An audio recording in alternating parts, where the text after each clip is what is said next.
Hello सांगमाने आपण मानंकु जेजेमा कहानी को स्वागत। एठी आपण माने सुनिबे हृदय छुईबा कहानी। तेबे आसंतु आरंभ करबा आजिरा सुंदर कहानी। एक छोट गाँव रे आरब नाम रे गोटे छोट पिला रहउतला। से समय समय निज बापा को पचारथिला, बापा ए दुनिया रे सबुठारु मूल्यवान जिंस कोन?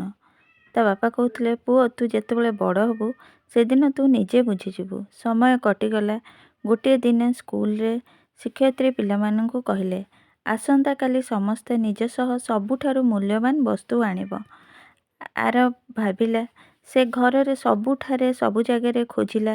माँ को गहना, बापा को घड़ी, निज साइकेल, गुल्लक बाक्स सब किछि से खोजिला, किंतु से बुझी पार नथिला सबुठारु मूल्यवान कोन। रातिरे से बहुत दुखित होई तांको बापा पाखरे बसिगला।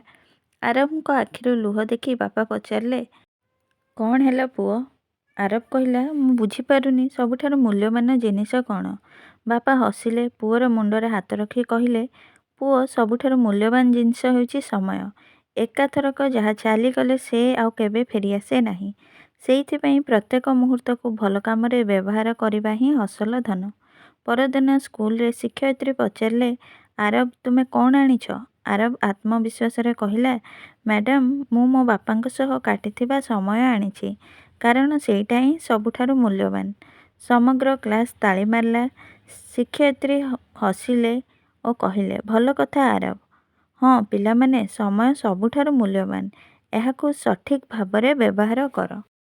सांगमाने एई कहानीरु आमे कौन शिखिले? समय सबुठारु मूल्यवान, एहाकु आमे भल कामरे व्यवहार करिबा उचित। सांगमाने जदि आपण मानंकु ए कहानीटी भल लागिला, भिडियोटाकु लाइक और शेयर करंतु एवं आम चैनल को सब्सक्राइब करिया को भूलिबे नाही।